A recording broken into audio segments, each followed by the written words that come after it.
Let me tell you a story about a place so mysterious that historians are forbidden to go here. Baalbek holds the secret of ancient construction technologies that we cannot repeat today, despite our machines and advanced culture. In this ancient city in northeastern Lebanon lies one of the greatest secrets of the archaeological world, now waiting to be unlocked.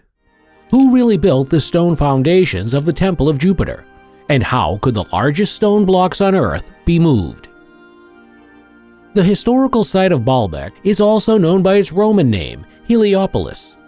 For a long time, scholars have been under the illusion that the Romans built the Temple of Jupiter here from scratch and were therefore also responsible for the mystery in the temple's foundations. There are at least 3 stone blocks here for whose existence we have no explanation. Thousands of people have probably passed by these stone blocks throughout the ages and thought nothing of it. At first glance, Baalbek does indeed resemble any other ancient ruined city. But if you look closely, you will notice that something is not quite right here. Whoever placed these stones here had technology at their disposal that we can only marvel at today. Heliopolis consisted of 3 main temples, which were dedicated to Jupiter, Bacchus, and Venus. However, the Romans were not the first to worship their gods at this site. There were other peoples in Baalbek before them, and possibly also a previously unknown civilization that performed the miracle of the stones of Baalbek. It certainly wasn't the Romans. Something that most people overlook when assessing the Baalbek site is that the Romans never had the technology to erect or transport stone blocks of this size, and this is even documented. In fact, it is known with certainty that the Roman Empire was unable to bring some of the largest obelisks in Egypt to their capitals as spoils of war. These obelisks are much smaller than the gigantic stone blocks from Baalbek. At the base of the Temple of Jupiter are the triliths, 3 stones, each over 19 meters long, 4.3 meters high, and 3.6 meters wide. Each of these colossal blocks weighed an estimated 800 tons. What's more, the stones come from a quarry 1,000 meters away and had to be transported slightly uphill. There is an even more mysterious stone in the quarry.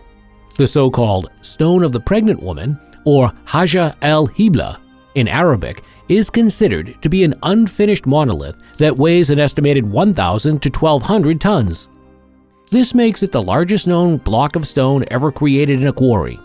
The fact that this stone was left behind in the quarry indicates that the ancient builders either changed their plans or encountered insurmountable transportation difficulties with this stone. Nevertheless, the question remains as to how the builders of Baalbek were able to move the trilithon and place it precisely in its position. The distance between the quarry and the construction site alone seems to have been insurmountable under the conditions of antiquity and without modern technology.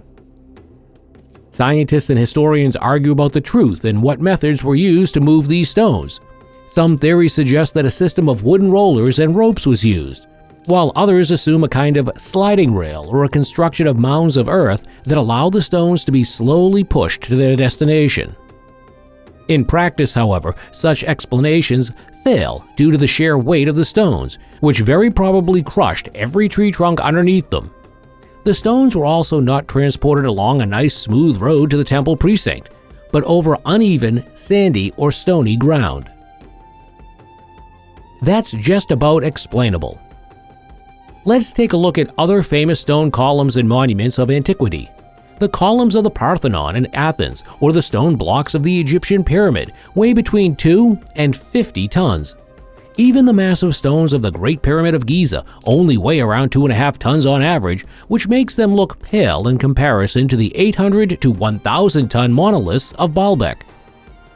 Even with the pyramids, the question arises as to how ancient civilizations were able to create such monumental structures. Transporting a 2-ton block hundreds of meters through the desert without any vehicles or technical aids is a miracle. The stones used to build Stonehenge weigh between 2 tons and 50 tons. Some of them came from the surrounding area, which corresponds to distances of up to 32 kilometers. Other stones were demonstrably brought to the site from northern England, which is also a miracle in an era of around 5,000 years ago. In an experiment, an American proved that it is quite simple to roll stones the size of those at Stonehenge over flat surfaces and erect them. But again, we come up against the fact that people lived in the wilderness at this time. There were no roads, but lots of trees, bogs, roots, stones, and uneven and soft surfaces everywhere in the way. It must have taken years or decades to haul the stones around and erect them. But what was the point? Buildings of a lost civilization? When we look at the monuments and the historical explanations, something can't be quite right. We have to ask ourselves whether these monumental stones could be the work of a lost civilization whose technological and spiritual knowledge went far beyond what we consider possible today.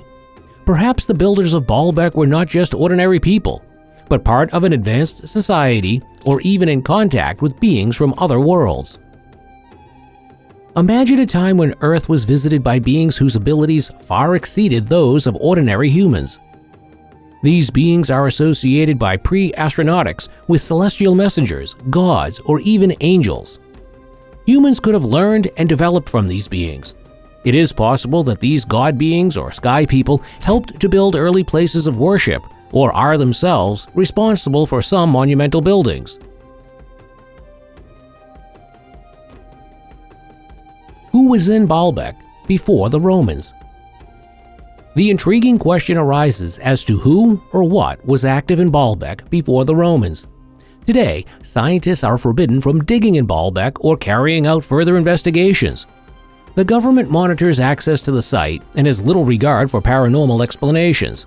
For the Lebanese administration, Baalbek is little more than a fascinating ruined city that attracts thousands of tourists every year. The legends surrounding Baalbek tell of hidden chambers and tunnels that lie beneath the Earth's surface and could contain treasures or even artifacts of inestimable value. These secret places could be the key to the true history of Baalbek and clarify the origins of its builders. It is likely that before the Romans, another civilization built the foundation where the Romans later placed their Temple of Jupiter. This approach has been documented several times. The Romans took the temples or existing buildings in occupied areas and did their own thing with them. This sacred site in the Bekaa Valley has seen many cultures and religions, and each civilization left its own sacred imprint. Para-researchers noticed the precise alignment of the temples and the astronomical knowledge reflected in their construction. This suggests that Baalbek was more than a religious center. It could have been a place connected to the stars and the movements of celestial bodies, a portal, or even a landing site for spaceships. Archaeologists found that the Phoenicians were the first civilization to leave clear traces at the sacred site. The site was already sacred to the Phoenicians. They dedicated the site to their deity Baal, the god of heaven and fertility. This worship has been preserved in the place named to this day. Baalbek means City of Baal. Astronomical aspects played an important role for the Phoenicians. By studying the movements of the stars and planets, they drew up calendars, developed agricultural practices, and became successful seafarers. Baal, therefore, seemed to mean well with the Phoenicians. However, it can be ruled out that the Phoenicians brought the giant stones to this place. Quite a lot has been handed down about this industrious people, but they did not tend to erect monumental buildings. The ostentation and size would be more in keeping with the Romans, but as already mentioned, it can be safely ruled out that the Roman culture had the ability to move these stones. Reconstruction shows that today we would need 10 heavy-duty cranes just to lift the stones. We would not be able to manage the logistics of transportation because the axles and maneuverability of our largest heavy-duty transporters would not be sufficient for this size and weight. Crazy, isn't it? Thousands of years ago, there was some culture in Baalbek that accomplished this feat, and we couldn't do much today with all our engines, trucks, and electronics. Is Baalbek a magical place? You can imagine that this fascinating place casts a spell over many para-researchers, seekers of meaning and esoterics. Thousands of people make a pilgrimage here every year to feel the special power of Baalbek. Modern scholars, mystics, and spiritual seekers claim to have recognized hidden symbols of cosmic order and divine mysteries in the temples. Followers of alternative spirituality consider the site to be the hub of energetic lines and part of a global network. Of course, ordinary researchers have also tried to find out whether supernatural forces are at work here. Geotechnical measurements have been taken, scans have been made from the air, and the ground has been searched using new ground-penetrating radar technologies. All that emerged were new findings that the foundation in which the trilithon is built is probably even more complex and structurally perfect than previously known. A 3D scan revealed a hidden structure beneath the Earth's surface that may have belonged to a submerged building complex. Of course, the stones themselves were also meticulously examined. Not a trace of a tool could be seen, not a telltale scratch, nothing. In Baalbek too, the stones were lined up so precisely, similar to Egypt, that no sheet of paper would fit into the joints. Imagine how humans or other creatures could not only lift stones that we would fail at, but also place them so finely and precisely that today's masons and stonemasons can only marvel. The history of mankind goes back several 100,000 years. According to previous assumptions, the first complex structures were built between 5,000 and 6,000 years ago. Since humans began building structures out of stone and wood, fascinating monuments have sprung up all over the world. Some of them are world famous today. Others have only recently been discovered, and quite a few of these monuments raise questions. Often, researchers simply don't know who built the structures or how supposedly primitive people were able to create structures like gigantic monoliths. Antarctica. For many years, there have been rumors that a secret alien base exists in Antarctica, which is currently still in operation or was left behind by an alien culture when it left Earth. Other voices claim that the Nazis operated a base in Antarctica and tested spaceships there, or that Antarctica was inhabited by a previously unknown terrestrial culture in ancient times. Some would like to see here even the legendary Atlantis. It is clear that the poles were not always as icy cold and inhospitable as they are today. Of course, people may have once lived here, and it is also likely that they left some kind of traces. Since the ice is thawing all over the world, the probability that we will discover the secrets of Antarctica is increasing. These pictures of a gigantic staircase made of stone and a mountain that looks like the top of a pyramid strengthen the suspicion that the legendary continent of Antarctica could really have existed. Stonehenge in Great Britain. Stonehenge is big and impressive. Stonehenge is bigger and not less impressive. At Stonehenge, gigantic blocks of stone cram into a comparatively small space. Stonehenge, on the other hand, is a site that probably consisted of only one stone circle and reached a diameter of 500 meters. The enclosure consisted of single upright stone megaliths. The age of the site is estimated to be at least 4,000 years. Since sites like this one are discovered again and again in Great Britain, we can only wonder how people of the time managed to regularly transport stone blocks of this size without carts, wheels, or other aids, or even to hammer them out of quarries. If one believes conventional knowledge, these people could have possessed only the most primitive tools. Rum el-Hiri in Syria. In the central Golan region, about 16 kilometers east of the Sea of Galilee, many thousands of years ago, people took the trouble to pile up 42,000 stones to form a ring-shaped monument. The circles, entrances, and exits are aligned with the spring and autumn equinoxes. Most likely, the site initially served cultic purposes, and later people were buried here. In modern times, the monument was considered a mystical healing place among Syrians, and people came here to find relief from their ailments. Until today, it is a mystery how people 5,000 years ago could recognize the equinoxes and align whole buildings according to them. This required exact knowledge of the sun's course and advanced mathematical skills. Jantia Temple on Malta. This temple complex is no less than 6,000 years old and was thus built about 1,000 years before the great buildings of the Egyptians. The temple must once have had gigantic dimensions and was built among others with megaliths weighing 50 tons. The remains are still preserved today on the island of Malta. There lived an early culture, which possesses some riddles until today. According to legends, the temple was dedicated to a giantess who had a child by man. The temple complexes of the ancient Maltese are considered unique in the world. Nilometer. This structure looks at first like a temple, the entrance to a cellar vault, or the staircase of an important building, but everything is wrong. This monument actually only served to measure the water level of the Nile. The river, which supplied all of Egypt with water and fertile mud, periodically carried hardly any water. Then came the annual Nile floods, or floods when extraordinary weather events took place. The first Nile kilometers were built around 3000 BC. The Nile filled the chambers and water level was read on marker boards placed on the side of the stairs. Miami circles. Mysterious monuments and structures are probably suspected everywhere, but not in the middle of Miami. Nevertheless, unique structures were discovered in the metropolis in the south of Florida and actually in the middle of the city. In 1998, the ring structure came to light during a construction of a new hotel complex. Today, the structure forms a strange contrast between the skyscrapers and inspires thousands of visitors every year. Exactly who built the approximately 2,000-year-old structure is unknown. It is possible that it was the Tequesta, an Indian tribe that used to live mainly in the Everglades and southern coastal areas of Florida. Snake Temple in Mexico. Chichen Itza is considered a wonder of the world.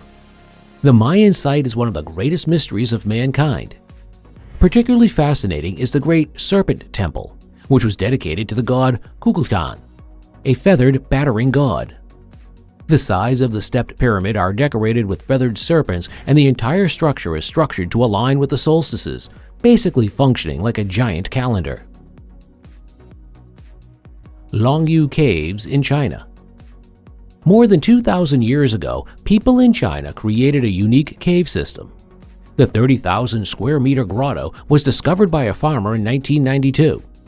The entrance was hidden under a rice field. The cave is not of natural origin, but was carved into the stone by hand by unknown people. Longyu includes 24 chambers and rooms that contain simple animal images, ornaments and symbols, representations that have not yet been deciphered. Furthermore, the unknown builders created bridges, pillars, gullies, and basins of up to 30 meters deep underground, the purpose of which is also unknown. Chaco Canyon. In the southwest of the USA lived people of the Pueblo Indians about 1,250 years ago. Today, Chaco Canyon is considered one of the most impressive structures of indigenous peoples on the North American continent.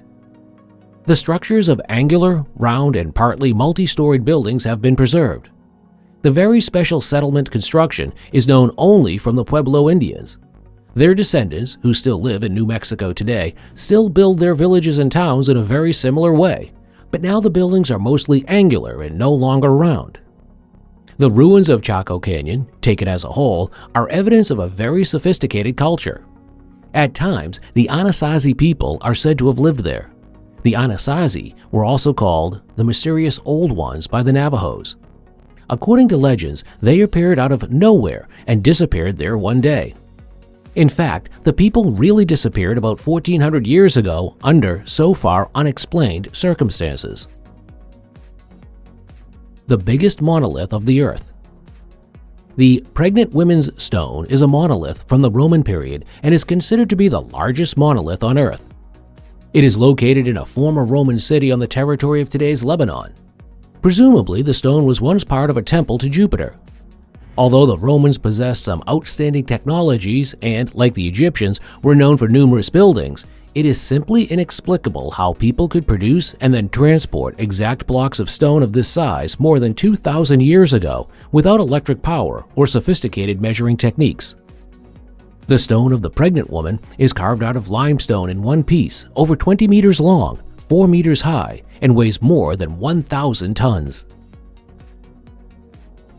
Deer stones in Mongolia. The deer is a sacred animal among the nomadic peoples of Russia, Mongolia, and China.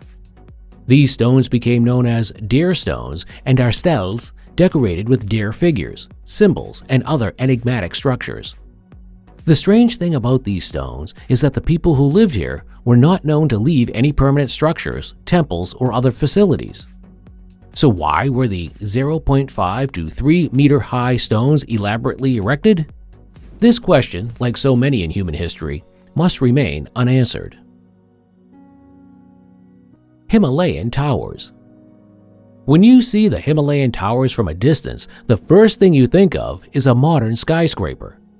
The second is true, the first is not, because these unusual monuments are indeed tower houses, but they were built about 1500 years ago in Tibet. The construction method is found there more often, and probably the towers served residential and defensive purposes at the same time.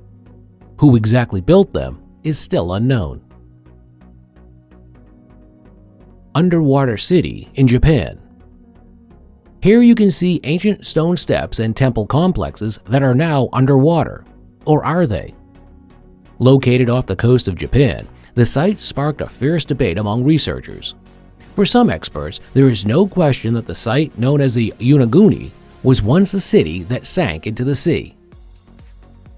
Others, however, say the structures and shapes are of natural origin. Similar to the Giant's Causeway in Ireland, nature has created structures here that look man-made, but are not. Sphinx. For a long time, Egyptologists thought they knew everything about this famous monument. It seemed as clear as day that the Sphinx was built around the time of the pyramids, a bit before or after, and was probably something like a tomb guardian. But today, researchers know that the pyramids were not tombs, and that the Sphinx could be much older than any of Egypt's other historic structures. Its construction could date back up to 10,000 years. In this case, it would be the oldest monument on Earth. Saudi Arabian Stone Monuments. In 2020, archaeologists in Saudi Arabia found another completely unexpected monument of an early culture. In the middle of the desert, people created huge structures from stones piled up into rectangles an incredible 7,000 years ago. Today, these structures are among the oldest large-scale structures of mankind. Baalbek in Lebanon is home to the largest stone blocks ever created and moved by man. Supposedly, they were part of a temple to Jupiter, built by the Romans in the 2nd or 3rd century AD. However, it has been proven that the Romans could only move stones weighing up to about 500 tons, and the stones of Baalbek weigh over 1,000 tons. So, who was behind this structure if it could have not have been the Romans, and why were stone blocks of this size made at all? Many monuments and temples in which giant stone blocks were used could have been built with less effort, according to modern architectural statisticians. Either stonework of this size was not a problem for the builders, or it was used for a completely different purpose. The Roman Heliopolis. Today's Baalbek in Lebanon was once home to a major Roman outpost. At the time when the Roman Empire experienced its great expansion, the World Empire also erected imposing buildings and monuments outside Italy. In the city of Heliopolis, on the territory of modern Lebanon, the Romans built one of the most important and at the same time enigmatic structures, a temple dedicated to Jupiter, the main Roman god. The centerpiece of the temple was a series of gigantic stone columns, but what is really incredible are 3 stone blocks in the foundation of the building, known among experts as the Trilithion of Baalbek. Each of these stones is 19 meters long, 4.2 meters high, 3.6 meters thick, and weighs about 800 tons. Beneath the trilithion is a supporting stone layer with several stone blocks, each weighing 350 tons and measuring about 11 meters wide. In a nearby quarry, researchers found more stone blocks of gigantic proportions that were apparently left there. These 3 stone blocks resemble the trilithion, but weigh considerably more, each weighing well over 1,000 tons. These stone columns are known to be the largest stone monuments ever made and moved by humans. Chiseling these stone blocks from limestone alone, using primitive tools, is an incredible feat. It is unclear what purpose the 3 giants in the quarry would actually have had. They are similar in size to the trilithion, yet far larger and somewhat more misshapen. It is certain that these stones were not simply made for fun and then left lying around. Maybe they are really misblocks, which were not quite cleanly carved out of the stone. If we consider that people needed several attempts to complete stones like the trilithon, it becomes clear how much work this must have been. The work to create these stone columns is incredible, but we will show you the real mystery in a moment. First, let's take a closer look at the 3 giant columns left behind in the quarry. The 3 largest stone monuments in the world. For a time, the Pregnant Woman's Stone was considered the largest stone monument ever created and moved by man. However, the stone did not make it far and remained near the quarry. The limestone is pretty much 20 meters long, slightly conical, and widens from 4 meters wide at the bottom to as much as 5.3 meters wide at the top.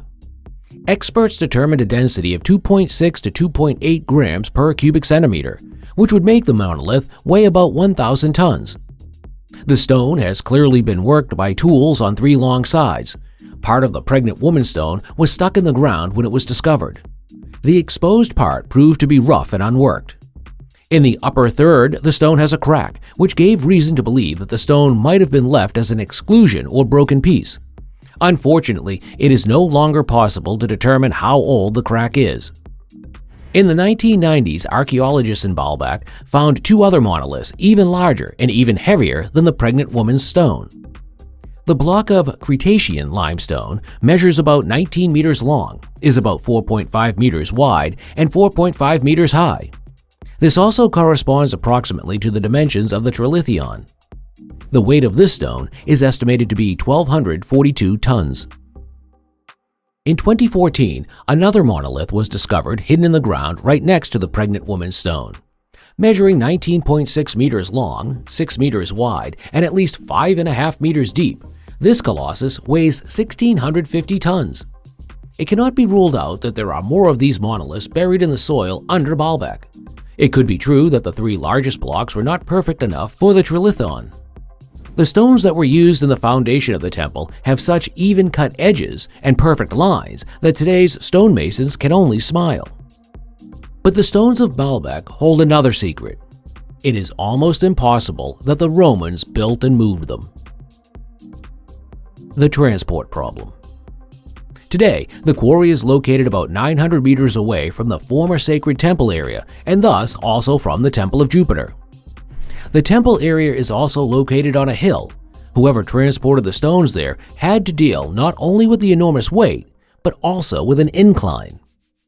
Previous theories of archaeologists say that the stones like those in Baalbek, or also the monoliths of Stonehenge, are moved on rolling timbers. However, this has never been tested, and we show you why it is unlikely. To move stone blocks like those at Baalbek, even a few centimeters, would require not only a perfectly rolling base, but also the strength of several thousand men. Calculations have shown that 800 oxen would be able to set in motion a stone like that of the Pregnant Woman. But harnessing 800 oxen and getting them to move a stone is an impossibility. Simulations further prove that the weight of the stone blocks would have simply crushed wooden logs or sleds. On the sandy soils in Baalbek, wooden logs would have been immediately pressed into the ground under the load. Even if we want to let this theory stand for a moment, the question is how the stone blocks got on the rollers in the first place. To lift the Pregnant Woman's stone in Baalbek would require the power of 18 heavy-duty cranes. So you can already see that there is something not quite right about the theories of rolling tree trunks and human power. In 2012, the Museum of Modern Art in Los Angeles transported a 340-ton block of stone to become part of an extravagant work of art. Look at what it takes today to move what is, compared to the stones of Baalbek, a small block of stone. The phenomenon of miraculous stone movements is always sufficiently known from Egypt. There, master builders transported rose granite from Aswan to Giza to build, among other things, the foundation of the Great Pyramid with it. Here, there is just not 1 kilometer between the quarry and the construction site, but almost 1,000 kilometers. The soils in Egypt are also predominantly soft and sandy. It is almost impossible that these stone blocks could have been transported overland on sledges or on rollers. The Romans were demonstrably able to move larger blocks of stone, but the upper limit was around 500 tons, and there is even evidence of this. To this day, there are some obelisks in Rome that were brought from Egypt to the capital of the empire. However, it is known that the Romans had great problems to move the obelisk of Karnak, whose weight is estimated between 323 and 455 tons. Emperor Augustus failed with the project. Only Emperor Constantine succeeded in moving the obelisk, but for this purpose he demonstratedly had a part removed. The 32.18-meter high stone column stands today in Lateran Square in Rome. The Romans left detailed records of cranes and war machines. Replicas of these technologies achieved a load movement of 6 tons. This was quite enough to create imposing structures such as the famous bridges of the Romans or even the Colosseum in Rome. If you look closely, you can always see that these buildings were constructed from much smaller stones. But who then built the temple in Baalbek? Probably a much older building. It is known that the Romans built temples in their outposts exactly where native cultures had already built temples and structures. After Christianization, exactly the same thing happened. Churches were built exactly over the old temples. So it is quite possible that the foundation of the Temple of Jupiter in Baalbek is far older than the superstructure. Dating old stone buildings is not easy for archaeologists despite the most modern methods. Determining the era in which buildings were erected is made easier by findings of everyday objects, religious relics, inscriptions, or even the surrounding geological structures. But this is not easy, especially in deserts or very dry areas. The environment hardly allows any conclusions as to how old the foundations or the buildings themselves really are. In Lebanon, legends exist that giants built the temple under the command of the biblical hero Nimrod. Some stories say that Cain, the son of Adam and Eve, built the structure, and in other tales, King Solomon, also biblical, is the master builder. Perhaps the most beautiful story tells that Djinns built the temple for the Queen of Sheba, and when the Djinns were angry and went on strike, the large blocks of stone were left in the quarry. Legends, Pregnant Woman's Stone. No less colorful and imaginative are the legends surrounding the unusual name of the Pregnant Woman's Stone. According to Arab legends, it is a symbol of the beginning of the human race. A regional story says that the stone received its name from a pregnant woman who promised the inhabitants of Baalbek to tell them how to move the stone. In return, she wanted to be taken care of until the birth of her child. In keeping with the story surrounding the Queen of Sheba, pregnant Djinns are even said to be responsible for the naming.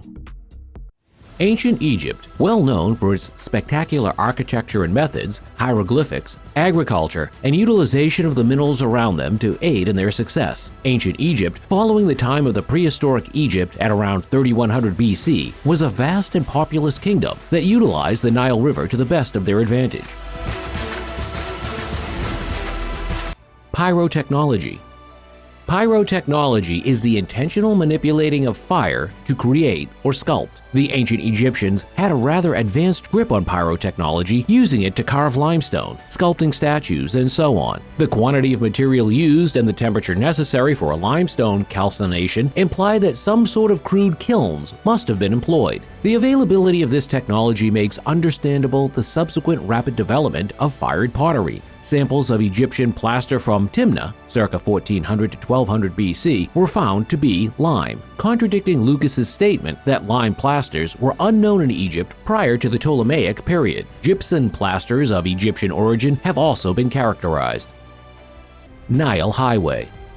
When people travel, they use highways, speeding off into the distance. Now, the first highway that was used was the Nile River by the ancient Egyptians. Roads were not constructed by the Egyptians to connect their empire's regions. They weren't necessary. They already had a highway built by nature that ran straight through the heart of their dominion. They had no need for roads as they sailed the Nile Highway. Along the banks of the Nile River were where the majority of ancient Egypt's main cities were situated. As a result, the Egyptians began using the Nile for shipping and transportation very early on. They mastered the art of making boats and river navigation. The first boats they made, called the early boats, were made from papyrus plants and were easy to construct and light, making them ideal for short distances and fishing. There were also the wooden boats, the cargo ships, which could carry granites weighing up to 500 tons, strong enough to carry 2 adult blue whales and a youngster if they wanted to. Cutting-edge technology. Talking about cutting-edge technology, the ancient Egyptians had these in their time, literally. Known for their carvings made from limestone and granite, ancient Egyptians devised a technology that could cut and smoothen the edges of this incredibly hard substance: abrasives. Abrasives are widely acknowledged to have played a crucial role in the millennia-long processes of soft and hard stone quarrying, cutting, drilling, carving, and polishing. Particulate abrasives were used by both saws and core drills and rubbing stones, and abrasive slurries were used to finish sculptures and architecture features, smoothing them out. It was originally thought that the ancient Egyptians used emery as an abrasive. Emery is a mixture of hard stones like granite quartzite and diorite used in the ancient Mediterranean, but it seems the Egyptians used something else. This type is similar in that it contains hard minerals mixed together, but the constituents are different. Ancient modern civilization? In the Petrie Museum of London, piece of rock distorts reality. This piece of rock is gotten from granite that was drilled out. Records show that ancient Egypt did have a core drill, but that core drill had a back and forth movement and was worked by hand. In fact, their core drill couldn't have cut through granite as smoothly as a diamond drill, yet there were no signs of diamond drills found. The diamond drill in present times that can cut granite in that shape moves at about 1600 RPM, yet the distance between the drill threads of the granite from the ancient Egyptian show that whatever they used is stronger than the diamond drills seen today. This could mean that the ancient Egyptians had access to technology that isn't seen in current times. Sailing the world. Today, there are monumental structures around the world that have not been identified as part of a single civilization. All that can be proven is that these structures were made of incredibly large rocks that were easily moved and placed however they wanted. There's the Stonehenge, another similar structure in Karnak, France, Germany, Spain, Ireland, and all these structures remarkably similar to the works of the ancient Egyptians. Records say that ancient Egyptians couldn't have reached these places as their ships weren't for large distances. Ships aside, the only civilization that could have moved these stones and arranged them were the ancient civilizations whom are said to not be able to travel such long distances. The largest man-moved stone was the Thunderstone in St. Petersburg in Russia and was moved by Catherine the Great from Finland. 1,500 tons of granite moved to Russia. The problem is that it was relatively recent compared to the time of ancient Egyptians, and advancements had been made. So how did the ancient Egyptians move these granite rocks? The pyramids. A major site left behind by the ancient Egyptians are the pyramids, which are said to be burial grounds. From above, the arrangement of the pyramids is similar to the Orion constellation, but there are two more remarkable facts about the pyramids that weren't told. The first being that the Great Pyramid was built quite differently from the others, in that along the center of each facet is a line that runs down from the top of the pyramid, as well as the concave shape of these facets. The building of such a structure to such detail is something that shouldn't have been possible in their time, yet there it stands. The second thing being that the stones used in building the pyramids and the Sphinx statue are limestone and granite, really large granite. The interesting part is how they were used. Limestone is softer than granite, and yet the ancient Egyptians carved granites around the limestone. Not only that, the cuts and curves were so smooth for something that would challenge present times if there was no diamond. In modern times, building something using two types of stones, one would want to carve the limestone around the granite because that's way easier than carving the granite around it. All of this suggests a level of sophistication not told to the masses. Amaru Muru, Peru, and the rock softening liquid. The structure known as the Stargate, 23 foot high, is a marvelous sight to behold, but here comes the fascinating part. This structure looks like a mountain that has been carved off, more like chiseled down, to give us the Stargate, and with how old it is, obviously modern time people didn't do it. Another interesting part is the way it's been chiseled down. Hole is similar to the entrance of the third pyramid, where the granite seems to be chiseled off smoothly. One explanation offered is the rock softening liquid. The liquid is placed on the surface of a rock to make its consistency like that of clay, allowing it to be molded at will. Signs of flight. It is believed that the Wright brothers were the first men to fly. What if they weren't, and the ancient Egyptians had flown? In recent times, a chunk of stone fell off the walls of the temple of Seti Makar's Albalina, showing what looks like murals of a helicopter and submarine. Though it was explained later that it was multiple murals wearing off and joining due to the different rulers that inscribed on the walls. This seems like made-up stuff, but the next point will convince you of the possibility of it. Harnessing electromagnetic energy.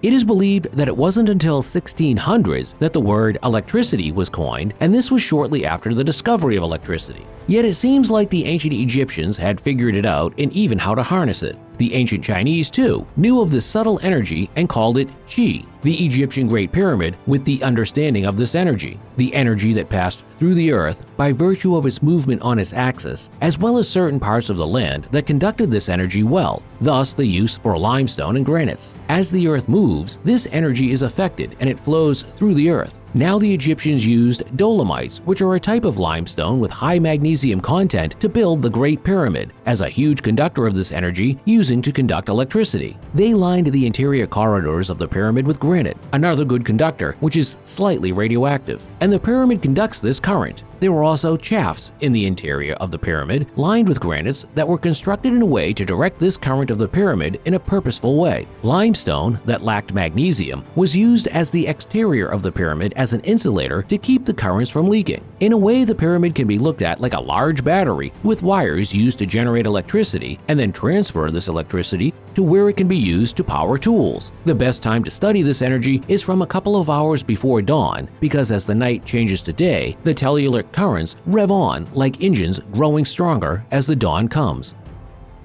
Lack of aesthetics. The other, more recent pyramids are lined with murals and glyphs of the owners, as well as their deeds and ornaments which would confirm their burial uses. But the Great Pyramid doesn't have such decorations or linings. Going through it would feel like a miniature person going through the interior of an engine. Smooth walls, precise cuts, and arrangements suggested that this particular pyramid was built not for burial purposes, but for power generation. Megalithic structures. Megalithic structures are buildings and constructions made from really hard stones, usually granite and limestone. The ancient civilizations seem to know something that isn't currently known, as these large stone structures seem to have a specific purpose: energy harnessing. Around these buildings like the Stonehenge, the Great Pyramid, etc., there have been claims of floating bubbles when flash cameras are used to take pictures around the buildings. It is believed that those bubbles are aggregations of ionized, energized air molecules that would bounce off light as it was flashed at it. Underground hydroelectric generators. Another interesting discovery was that the Great Pyramid was built on aquifer limestone. Aquifer limestones acts in similar ways like the hydro dams of today. The huge bed of aquifer limestone has natural tunnels in it, so when rain falls and water drains into it, the water moves both upwards and downwards. That generates electricity, giving more reason to believe that the function of the Great Pyramid wasn't for burials. Even Nikola Tesla tried to harness this energy to give free energy to the public, giving a lot of credit to this line of thought. Implosion-explosion energies. The energy used today is called explosion energy in that it uses outbursts to generate power from non-renewable sources. This implies that at some time they could run out while also polluting the earth with each use. The ancient Egyptians used natural energies from the earth and water to generate power, which, at its strongest, could rival or even surpass thunderstorms. Tesla's plans were to use these implosion energies from the sun, water, and earth to generate power for the public, and it is a very feasible way to generate electricity. In Titicaca, the Acapana Pyramid was built in such a way that, as rain falls, the water drains down the pyramid like little waterfalls, alternating on the inside and outside to generate a mild electric current. In the Giza Pyramid, it is thought that electric currents are generated through the rising and falling of the Nile River that would flow through aquifer, as well as the flow of ionized air in the granite-lined shafts and galleries, in a way acting like a car battery and an alternator. The alternator provides power when it's in motion and the battery when static. So when there is movement in the aquifers, there is a generation of current, and when static, the ionized air in the granite shafts would generate electricity to kindle of ensure a stable electric supply. The granite shaft would generate a negative charge at theme mount, while on the outside exists positive charges, and if concentrated enough, there could be a glowing like in a ball lightning. Quartz frequencies. A lot of technologies now use frequencies generated from little quartz that vibrate. This vibration can be manipulated and then used in FM/AM radios, CDs, and more. There have been sightings of larger quartz rocks that seem to have been shaped in certain ways that aren't coincidental, following what has been seen so far from the findings. Could these quartz have been used as a specific tool? It is said that the tubes found on the site couldn't have been cut by simple tools. So, is this the answer? The schist disk found by Dr. Emery, is shaped in such a sophisticated way and doesn't seem to fit the layout of the tomb it was found in. The tubes have all been found on the ancient sites seem to fit into the schist disk suspiciously well. Siemens phenomenon. When an Arab guide alerted Sir William Siemens to the fact that, while standing on the pinnacle of the pyramid with his hands spread, he could hear a sharp ringing noise, the Anglo-German engineer, metallurgist, and inventor had experienced a peculiar energy phenomenon. Siemens raised his index finger in response to a stinging sensation. Later, he got a small shock while drinking wine from a bottle he had brought with him. Siemens then turned the bottle into a Leyden jar by wrapping it in a damp piece of newspaper after deciding that more observations were necessary. This made-up Leyden jar became so electrically charged that sparks started to fly when he held it above his head for a bit. In Baalbek, Lebanon, researchers are faced with a mystery. 3 stones are built into the foundation of a temple that should not actually exist. On top of that, the pillars of the temple are made of a stone that only occurs in Aswan in Egypt, almost 1,500 kilometers away. The transport of heavy stones already poses problems in the present. Stones weighing as much as the largest of Baalbek would have to be lifted by 18 heavy-duty cranes today. Even the components of nearly 100 columns would require incredible convoys of specially secured heavy-duty trucks. But these stones were moved over a distance at a time when there was neither asphalt nor engines. All this gave rise to speculation. The mystery of Baalbek. Baalbek, in modern-day Lebanon, is an ancient settlement that once stood at a major crossroads of caravan routes from the north, east, and south. Over the millennia, Baalbek has been inhabited and transformed by many cultures and peoples. After the biblical Canaanites, came the Greeks under Alexander the Great, then the Romans. All these cultures had chosen a very special place for their temples and places of worship, a hill called Heliopolis by Alexander the Great. To this day, the ruins of the sanctuaries of the Romans lie there. Among the most stately structures were a temple dedicated to Jupiter and one to honor Bacchus, the god of pleasure and wine. At first glance, these temple ruins look like many others of the Romans: foundations of stone, columns, chunks of stone lying around, and remains of figures of gods. Nevertheless, the temple complex of Baalbek holds an as-yet unsolved mystery. The foundations of the Temple of Jupiter contain 3 stone blocks known as the Trilithon. These stone blocks, 19 meters long and 6 meters wide, weigh 800 tons each and are processed so smoothly that no sheet of paper would find room in the joints. In the Baalbek quarry, researchers found the 3 other stone giants. Although they never left the quarry, these are considered to be the largest stone monuments ever created and moved by humans. The Pregnant Woman's Stone, the Stone of the South, and the Forgotten Stone each weigh over 1,000 tons. And it remains a mystery to this day how these stones could have been made and moved. We have already dealt with these 3 stones in detail in another video. Today, we look at another mystery of Baalbek, and these are the stone columns. 100 columns from Aswan to Baalbek? Today, the 6 Corinthian columns still standing are Baalbek's landmark. Once, they were part of the Temple of Jupiter, which was enclosed by a total of 54 columns of this type.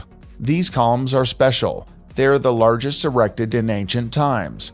Each column is 22.6 meters high, and the diameter is 2.2 meters. Thus, these columns tower over the world-famous monuments of the Acropolis in Athens by over 2 times. Unlike the Trilithon, the columns were not built from a single stone, but were assembled from perfectly worked individual parts. The really amazing thing about this monument is the origin of the stone. Today, we know with certainty that the rose granite comes from a quarry near Aswan, and this is, as you probably immediately recognized correctly, in Egypt. To clarify here immediately the scales, Baalbek is about 1,444 kilometers away from Aswan today. At least, that's what Google Maps says, which today, of course, uses roads that are paved and can be driven on by cars. The Temple of Jupiter was built in Baalbek in the 2nd or 3rd century AD. In the Roman Empire, There were very well something like roads, carts, and certainly a lot of beasts of burden. Nevertheless, the transport of a quantity of stone like this one resembles a miracle. Not only the material for 54 columns of the Temple of Jupiter was transported from Aswan to Baalbek, but also further components for the approximately 50 columns of the Temple of Bacchus. The load of the stone has amounted to several thousand tons. The stone of the pregnant woman, which we have already shown you at the beginning of the video, weighs a little more than 1,000 tons. Here, we show you a picture of a model in Jungfrauenpark Park in Interlaken, Switzerland, which shows the force that would be needed today to lift 1,000 tons. Now, you can imagine the forces needed to transport stone loads weighing several thousand tons over a distance of 1,440 kilometers. If you've ever seen a Roman road, you know that they were simple cobblestone roads with potholes, grooves, and gaps between the stones. How could the Romans have managed this? There's evidence that the Romans had sophisticated lifting and pulling systems. The way they worked has survived in a few documents. The Roman architect and engineer, Vitruvius, described the pulley system in these words: 2 beams are required for the jib, the thickness of which depends on the maximum load expected. They are connected at the top with an iron stirrup and divided at the bottom like an inverted V. At the head of the boom are attached ropes, which are arranged all around to keep it stable. A pulley is suspended from the top. This relief, found on Via Cassia in Italy, shows the technique being operated by 2 men exactly.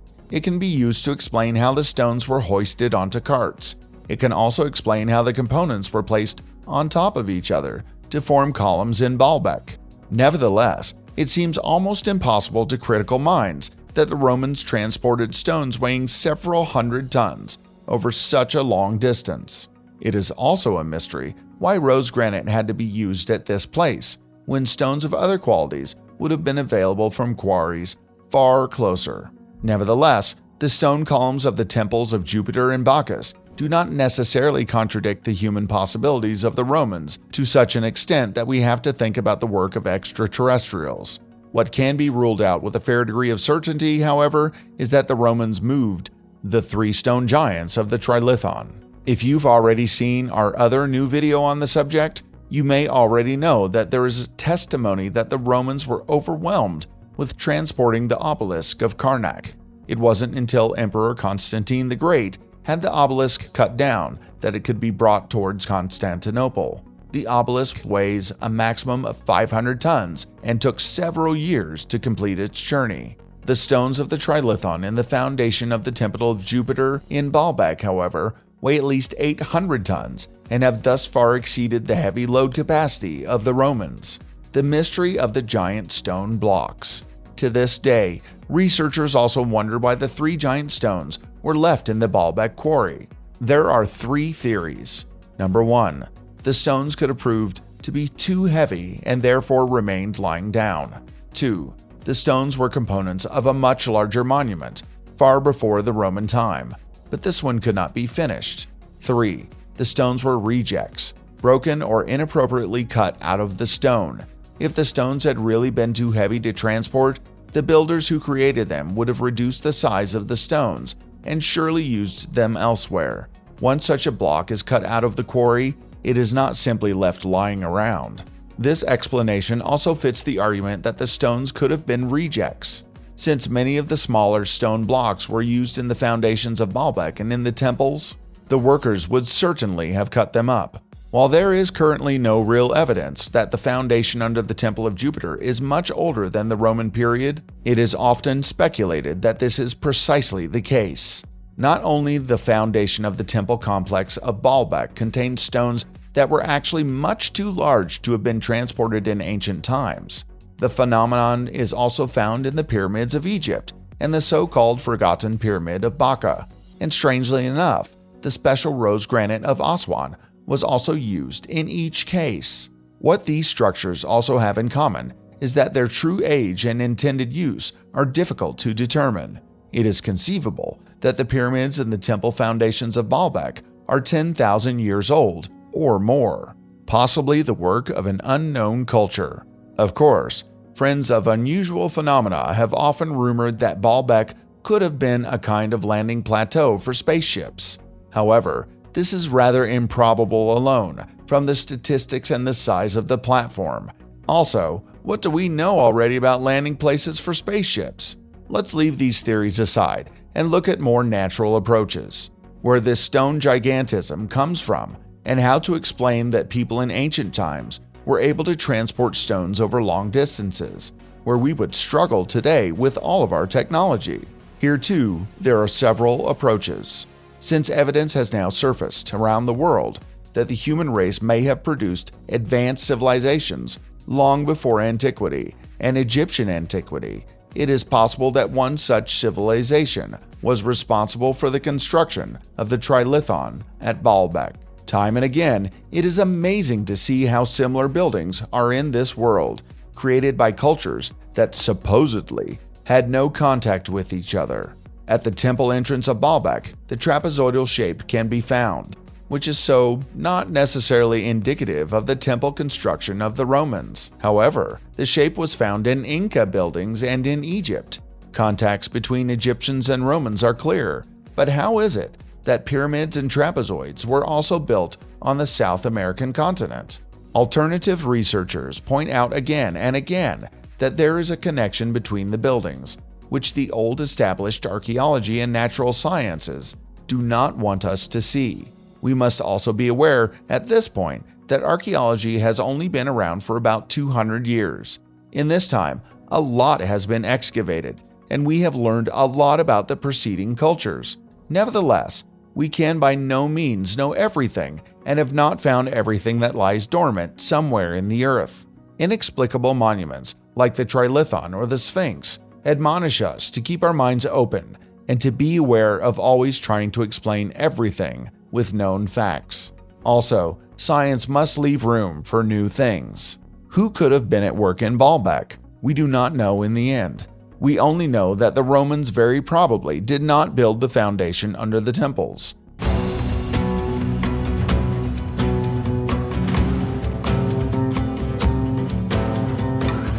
Would you ever have believed that nuclear reactors existed on Earth millions of years ago, or that people were able to generate electricity before the time of Christ? A marvel of ancient technology stands in Delhi, India.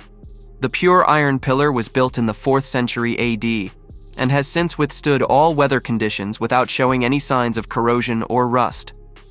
To understand this miracle, you need to know that scientists and engineers have not been able to develop stainless iron to this day. We know stainless steel and precious metals, but pure iron, even in our latitudes, begins to rust immediately when exposed to nighttime moisture, dew, and rain. The 7.5-meter-high pillar in Delhi has been standing outside in a region with heavy monsoon rains for more than 1,600 years and shows no signs of rust after all this time. The pillar was built by a people dating back to the Vedas, a mystical society that left India many ancient scriptures and secrets. The Vedas knew about the multiverse and new techniques of alchemy. They developed a special language, Sanskrit, which is said to resonate with the creation myths of the universe. Many theories have been put forward that the secret of the indestructible pillar goes back to the supernatural knowledge of the Vedas. Other scientists are desperately searching for rational explanations because they do not want to accept the mystical. Some believe that the pillar has been treated with some kind of ancient technology that protects it from rust. Others believe that the column is made of a special iron material that does not rust. Since 1912, the column has been examined by hundreds of experts. No one has been able to determine the exact composition of the iron, only a particular amount of phosphorus stood out. Another theory is that the column is covered with a thin layer of iron oxide, hydrogen, and oxygen, which protects it from the elements. The inscription in Sanskrit on the pillar says that it was erected in honor of the Hindu god Vishnu. It also praises the heroism and goodness of King Chandra. Despite the many theories and investigations, the mystery of the Delhi iron pillar remains unsolved. Gabon nuclear reactors. A rust-free 2,500-year-old iron pillar may be just about understandable, but a 2-billion-year-old nuclear reactor in Africa raises legitimate questions as to whether we are correctly assessing the past of this Earth and our own species. Atoms were discovered in the early 20th century, and the first successful controlled fission reaction in 1942. Since then, we have obtained a large part of our energy from nuclear reactors and created a huge environmental problem for ourselves. Today, renewables are slowly replacing nuclear power, and we may soon have fusion reactors that generate clean electricity using raw materials from the moon. When scientists discovered an ancient nuclear reactor in Africa in 1976, they were shocked. Deep below the surface, in a cave that was proven to be 2 billion years old, certain isotopes of iron ore and evidence of fission processes were found. Scientists who were called in were astonished because when they entered the caves, they looked around and recognized great similarities to modern power plants. But who had generated electricity here 2 billion years ago? The Gabon reactors sparked a fierce scientific debate. To initiate fission processes, such fine-tuning of water, pressure, heat, and the appropriate isotopes is necessary that such a reaction could never take place naturally. So, was it time to admit that there were other cultures on this planet before us? But 2 billion years ago, the Earth was still a completely inhospitable planet. Life was supposedly only bacterial, the continents looked very different, and the atmosphere was not as rich in oxygen as it is today. So who could have generated electricity here, and for what? There were and still are no answers. There is only one theory that can shed some light on the subject. The reaction may have been generated by water flowing in periodically. Uranium is a naturally occurring element and can start a chain reaction on its own under certain conditions. This chain reaction is triggered by neutrons, which split the uranium atom and release energy in the process. When these neutrons hit other uranium atoms, they also split them and release more neutrons, which in turn split other uranium atoms. This process continues and creates a chain reaction. In order for this reaction to take place efficiently, the neutrons must be slowed down so that they can interact more easily with uranium atoms. In Gabon, there happened to be a referee material that could slow down these neutrons. The periodic inflow of water played the key role here. Water is an excellent material for slowing down neutrons. When water entered the area, it slowed down the neutrons, allowing nuclear fission to occur more efficiently. When the water drained away again, the reaction stopped. No one could have imagined that such exact circumstances could occur naturally, and yet to this day there is no other explanation for the 2 billion-year-old reactors of Gabon. Experts were reassured by the findings in Gabon that the radioactive residues have completely dissolved over this time. This gives us hope that our nuclear sins will also be forgotten in a few 100,000 years. Zhang seismograph. Officially, we humans invented seismograph technology in 1856, when Italian physicist and meteorologist Luigi Palmieri built a device that could accurately detect tremors in the Earth. This innovative technology enabled the creation of early warning systems that are now used all over the world to warn us when earthquakes, tsunamis, or volcanic eruptions are imminent.